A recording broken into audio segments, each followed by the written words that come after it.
Hi, Jordan. How are you today? Yeah, really good. Oh, that's good. Look, as you know, we've got a few podcasts happening now, and we love to know more about our guests and their journey into early learning. Can you tell me a little bit about your journey? Yeah, my journey was a bit of a lucky one, actually. I come from a foster family. We became a foster family when I was 15 years old. Um, and I actually started my journey wanting to go into the youth services. So I started community services, and then the following year, I decided to go into children's services, and study that. While I was doing that, I attended placement at KingKids, and I absolutely just fell in love with the early childhood education and care. Um, I found my passion, and I just wanted to keep going. So Wow. yeah, it was actually really cool. I didn't expect it. So I started when I was 17, just turning 18. Um, and I've been at KingKids ever since. So for 10 years now. Um, and I think I've just been given so many different opportunities within the company, but also just personally and professionally, just to grow and learn. It's just been phenomenal. Yeah. It's actually, you talk about like finding that passion and finding that at such a young age. That's an amazing thing to do. So many search and struggle well and truly later in life and haven't found it. So it's a privilege to a degree to have that and be still doing it. For sure, and I think it's such a diverse workforce where you can find a passion within the sector, and it can change. And it can develop and grow. And I think that's just the most wonderful thing. Because Um, obviously, when you first started, what you're doing now is totally different.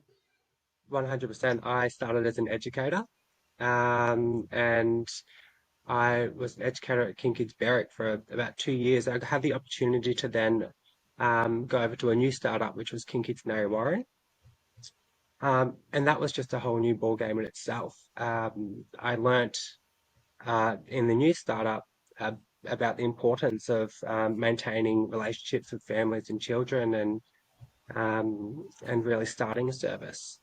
I then had the opportunity to be an assistant director a couple of years later, which was just fantastic. And then I was lucky enough to be a centre director, um, where I learnt lots and lots of different leadership skills. I think that's where I really developed my passion for leadership, was when I became a centre director.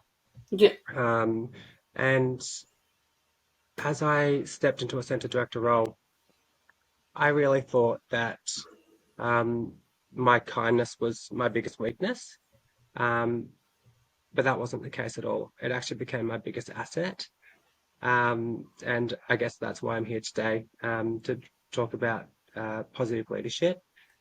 Since being a centre director, I then went on to be a compliance manager, which is very different. Tell me one And of I'm those now, differences. What was such an what was an eye opener for you? I think it was just about really focusing on all the regulations and going in and doing all those compliance checks, but making it really beneficial.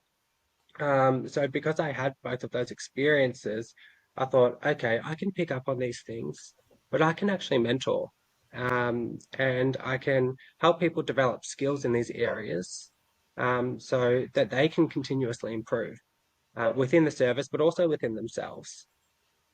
Um, I then became the operations manager. I am now the operations manager. And I still do that. I still do compliance, but I also do a wide range of things. We run a leadership program, which we have been running now for 2.5 years. So what we ask people within our services to do is to apply for this leadership program. And we know that leaders aren't just, it's not a title, it is people everywhere that have leadership skills or would like to develop leadership skills. No matter what position you're in, you can be a leader. And I Um, think that what you're saying there is really important, Jordan, is that you don't have to be in a leadership role to be a leader. right. It's Yeah. actually just being, if that's something that you like to do, then do it well, Yeah. and that's where I can see your skill is. Obviously, that's what you're looking at, is promoting those staff, getting the Yeah. best out of them. Yeah. And really, you can give this everyone the opportunity to grow and develop. It doesn't mean that they want to be a center director one day. But some of our biggest leaders are our support team. But they lead culture and they lead practice.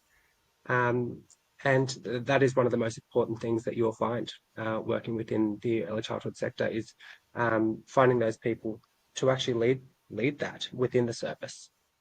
And it's such an That's important such an thing, important thing, given given the the um, the changeover of staff at the changeover of moment, stuff. isn't it? The inexperienced staff, the experienced staff, and everyone in between, and that post COVID change Yeah, yeah, is we need leaders everywhere.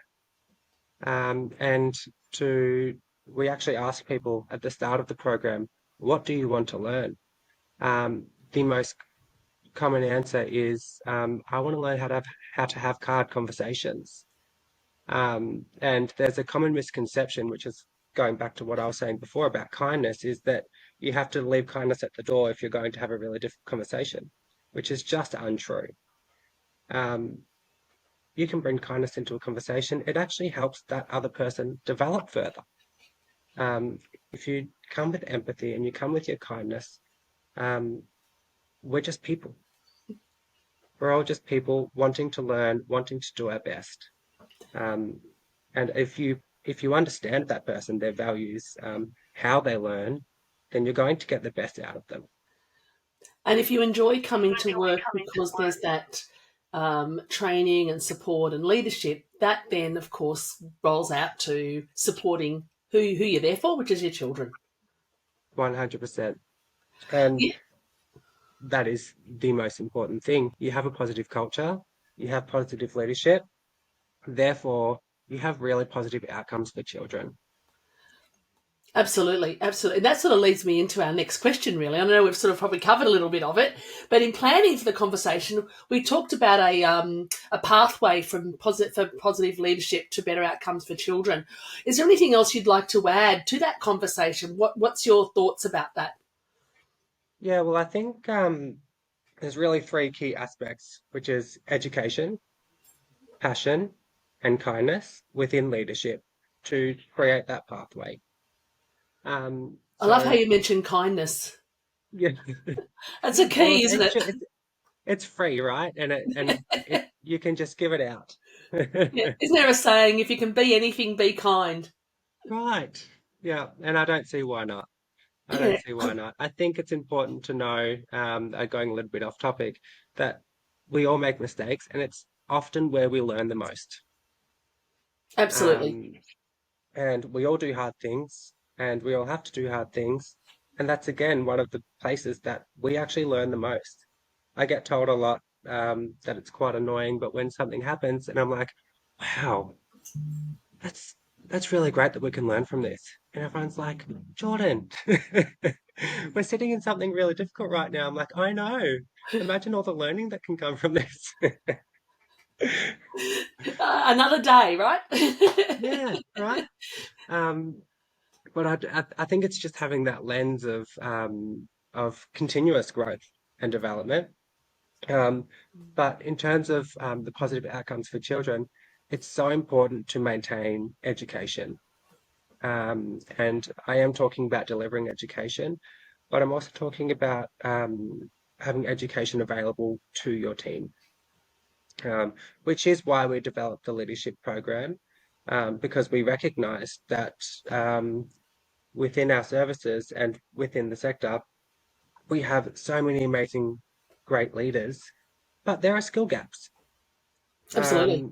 and there are things that people want to learn, or things that people may need to learn to become the best that they can be and put those tools in their toolbox. Yeah, and can I ask you, you talk about leadership program, how long is your leadership program? And is it like a particular training organization you're going to? Is it part of your company? Is it run by you? How do you do that? So it is a 10-month program. So January and December are really celebration months and holiday months. So it's from February to November. It is something that we started internally, and it has maintained to be an internal program. It's run by myself and our Director of Education, Chris, and we developed it in a way that really fosters the people that we work with. Um, First of all, we ask people to try and understand themselves as leaders. Who are they? Where do they want to be? Who do they want to be as a leader? Um, and then once you recognize yourself, you can start to recognize other people's traits and start to build on those skills of whether it be communication, whether it be challenging conversations, and just building lots and lots of tools into your toolbox. Which is obviously where your outcome is better outcomes for children is coming from all of those things. And it's not only what I'm hearing from you. It's not only applying it to the staff and other educators. You're actually being role models for those children. Right. And I think one important aspect that I left out is that we always have fun doing it. So part of our leadership programs are to create things like, um, I'm not sure when it's the last time you've seen like a felt board in an early childhood service, but we create things like that. And um, part of leadership is doing things like this, and Absolutely. public speaking, speaking to families or new people. So going up and creating a felt board story from scratch and presenting that to a group of people, but then you take that knowledge and you apply that to the classroom. Through that, there are lots of skills that you develop and that you can add to your toolbox, but you also share that with your team. Absolutely. And that's what we're doing here today, sharing your wisdom, your knowledge, and someone might pick up something that is really helpful to them about how their leadership strategy is, or how they can become a better leader, and that's a bonus, and that's what Yeah, it's about yeah. And as well. I And think one look, of the greatest, sorry, no, you go, no, you go. um, one of my favorite topics is in the leadership program is to create your own philosophy. Now, that project takes about a month, it and maybe a month and a half, but it was extended because throughout the course of the leadership program, we realized that that people haven't done this before, um, but they look really deeply inside themselves to say, where did this start? Where did my passion come from? And how do I apply it? Really, how do I apply it? And how do I see it for myself? And then they present that, and it's fantastic. It's so great to see, and then they share it. Yeah, And that's exactly what I'm doing here with you today. It's the same question. yeah, Tell us about your passion, and it's so good. It's so clear talking to you that you know your space is from better outcomes for the children, but actually really about developing the people that are working with you and for you, but also in the sector generally. So it's a great passion to have, Jordan. yeah. Now, it's not always rainbows and unicorns, right? Competing priorities, time constraints, which we've had numerous discussions about over the last couple of months. Yeah. Um, they can challenge positivity and protocols. How do you manage that? I think one of the key aspects to being able to manage that is to actually communicate effectively. Um, so with our team, I know that they've throughout the past few years, there's been lots of changes within the world, but also within the sector. Um, but when challenging things happen, or when hard things happen, or when great things happen, um, you just have to really you have to communicate really effectively and honestly with your team to ensure that everybody's on the same page. But also, when we don't have an outcome yet, we ask our team how the best things that we have ever done in our organization come from our team. They don't come from the people in the office, or they can. We have very clever people everywhere, but most of our best ideas come from our team. So why would we not ask them? I've always asked myself that question. Oh, why do people make decisions if they're not really there all the time?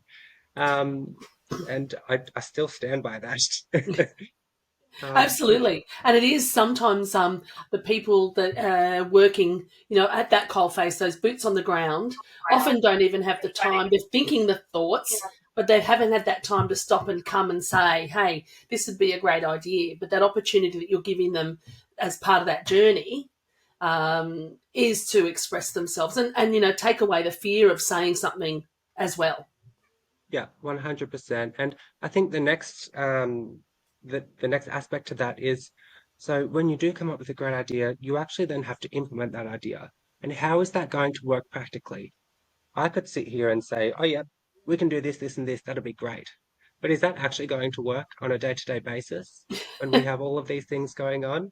Can we actually implement that?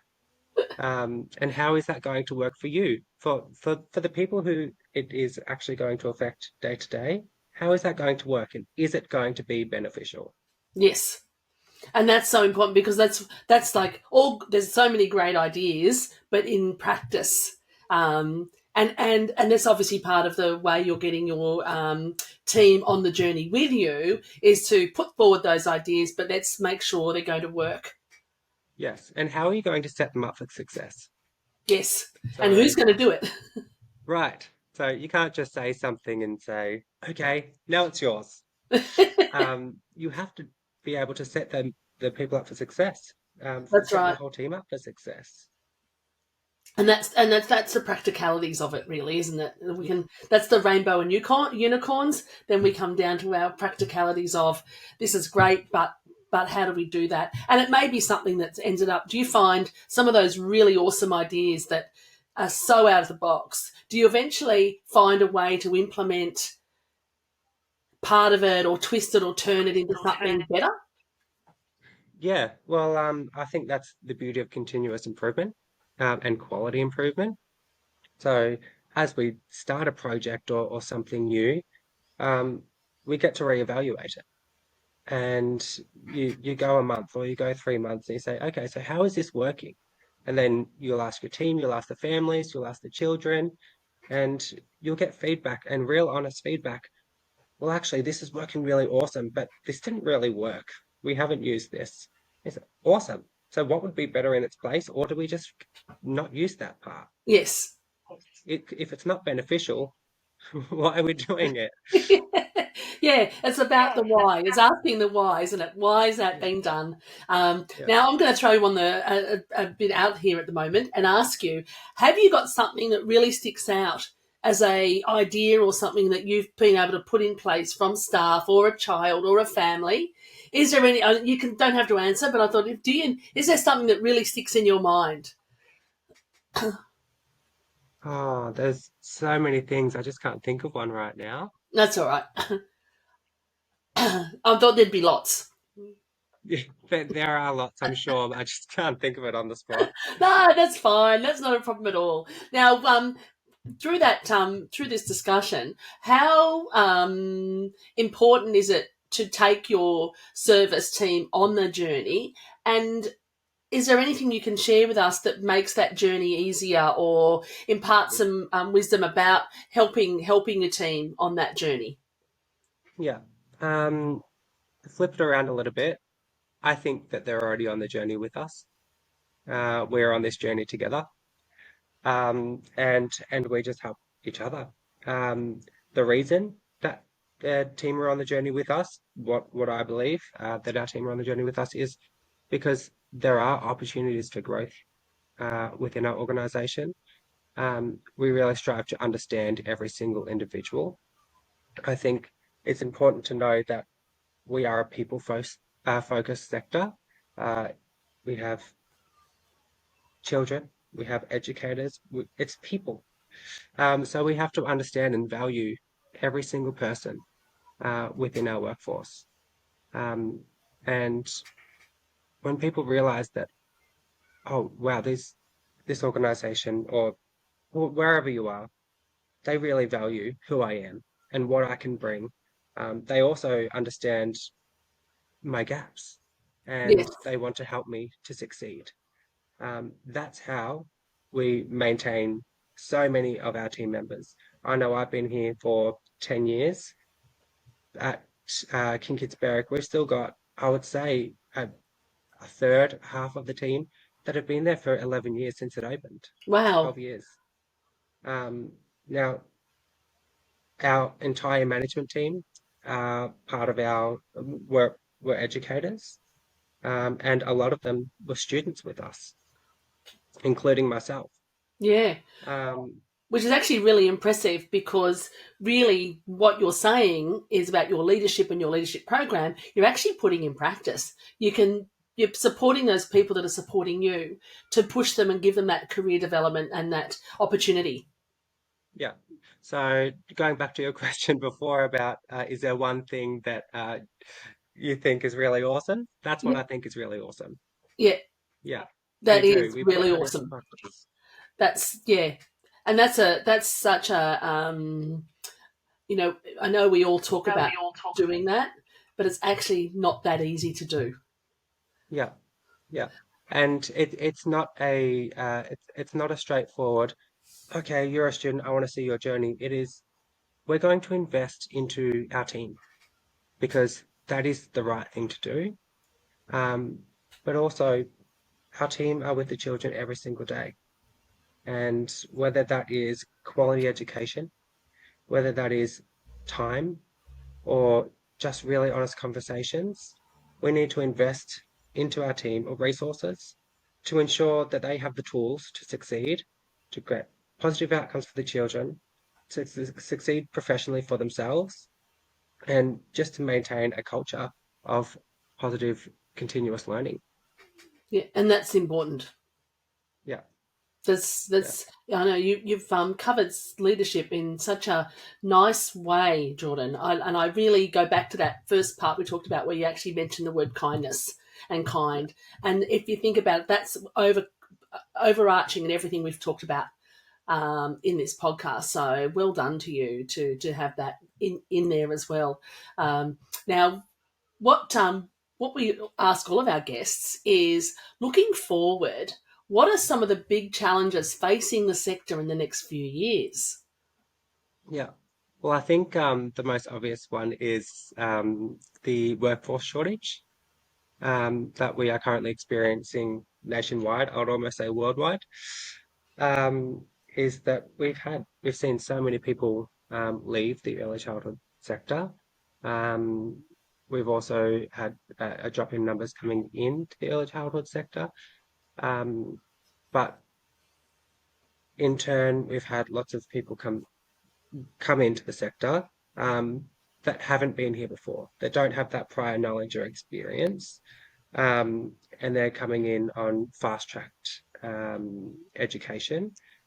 Um, and what we notice is that as people come in, that there are still some skill gaps. And look, to be completely honest, there's skill gaps in team members that have been here for 10 years too. That's totally fine. Yes, Um, but we need to recognize that. And we have put in a plan and to ensure that we can fill those gaps. And we can give these people the tools that they need to succeed, to create positive outcomes for children, but to also be the best that they can possibly be. yeah. So with that plan, do you look at that in a short term, a medium term, long term? Have you got lots sort of moving parts to it? Yeah, there are a few moving parts. We I'll start with the first part. When we do identify whether it's a gap, whether it's a challenge that happens within a service or within a person's practice, um, we'll do performance development. So um, I know in the past or I'm sure it still happens. There are performance management where people are expected to do better, um, which is still the case, but we're going to help you develop your performance. We're going to provide you with professional development. We're going to actually help you identify where this is coming from, what's happening, and how we can rectify this and how we can get better. Um, and that is going to fill that skill gap. It's having those honest, hard conversations, ensuring that you can understand that person and that and where they're coming from, but also how they learn. Are they a visual learner? Are they a hands-on learner? Do they need a mentor? Um, are they going to learn better by themselves on an online space? Are they going to learn better face to face in a session? Or do they need somebody with them to say, to correct practice or to guide them or to guide their practice? So I think that's when you are looking at I call it filling the gaps. I don't know if that's the right term, but enhancing those person's skills, you have to actually understand how they learn Yes. first. Yes. Yeah, which also in turn, I'll just touch on this is that one of the other issues that I see facing the sector is the burnout of educators and the people within our sector, and it's real. It's very, very much real. We didn't get a break through COVID, but also not only did we not get a break, we were pretty much amplified. Our sector we are frontline workers, um, and um, you notice that once everybody left, not many people could have holidays because we obviously have a duty of care to maintain ratios and a duty of care for children. So it to educate and care for children. So there is burnout happening. Yeah. So when we are um, developing people's skills, we have to be mindful that that person that's been here for 10 years may not be able to be a mentor right now. Do they have the capacity in them? And they've got the knowledge and skills, but do they have that capacity in them to become that mentor? Because they might not. They may need a holiday. They may need to recharge. And if you're putting something else on them, are you going to be able to have them around for much longer? So you actually have to have that conversation, and it comes all from trust. Um, if you can have that conversation and someone can be honest with you and say, "Hey, I actually can't do that. Um, I know I've been here for 10 years and I know I have the skills, but I can't fit that in right now. I'm up to here and I can't do it." And we have to say, and that is completely fine. Yep. I would rather people be honest and say, "Hey, I can't do that right now. I'm doing the best I can right now, and we're just going to leave it at that." And I will get back there. I'll let you know when I'm there, but I can't do it right now. That's awesome. And it's almost what you're talking about, isn't it? Applying that same rule that we're talking about with the new staff coming in is having that discussion about professional development, the gaps, the learning, what are their needs, and Yeah, meeting at the other end where you're talking about the burnout of those longer term staff that have really pulled through that COVID, and the real shortage that after post COVID, real and the amount of staff that were just not there or sick yeah, or whatever it was that pulled through. So supporting those both ends is yeah, is probably a bit of a tough job for you. yeah. Well, I think it's working with people is one of my favorite things to do. So although yes, it can be tough, it is literally my passion. I I love to see positive outcomes. Um, I also realized that as we do see lots of new people entering the sector, um, all those really fun, engaging PDs that we used to do, like building play spaces and things like that. Throughout COVID, and they were hands-on, right? So we Yep. would go into the services and we'll build them and we'll do lots of professional development. Um, and when we weren't able to be face to face in the rooms all together, we lost a lot of that. So it's bringing that stuff back, the collaboration. I know that all of our staff meetings throughout our services, we don't do housekeeping. We haven't for years. That time is for collaboration and for continuous learning. If we're going to all be in the same place at the same time, let's use that to the best of our ability. And it is really smart to you being that use of time. Yeah, yeah, it is. And Absolutely. if you want to participate in continuous improvement, that's where you can do it. We don't often be in the same room at the same time at all. We're off doing our own things in our own learning programs. So um, it's really important to use that time really wisely and have that collaboration. No, that's fantastic. Now, before we finish up, Jordan, what I love to ask our wonderful guests is, do you have any personal motto, or what I love is wise words? Do you have one you'd like to share with our listeners? Um, be kind. Um, That's perfect. I think it's just for me is that I just want to make a positive difference in the lives of people, in the lives of people around me. But then I hope that goes to the wider community as well. So I walk into every day just thinking, I want to make a positive difference today, and whoever that may affect, in a positive way, that's what I'm here to do. Wow, that's fantastic, actually. It's That so was, good doing these podcasts. No one has said the same thing twice. I've not heard oh it. wow. Everyone comes up with their own wise words or motivational quote, and I don't know how many I've done now, but no one has repeated it. But that's fantastic. Would you mind saying, just say it again? I don't even remember what I said. um, Be oh kind dear. was certainly the first one. It is. I think it's really important to remember just to be kind. But what I want to do is to wake up every morning and to make a positive difference in the lives of the people around me, whether it be big or small. Um, I just hope it can affect someone in a positive way. Oh, look, that's lovely. That's a lovely thing to end on today, Jordan. And thank you so much for your time.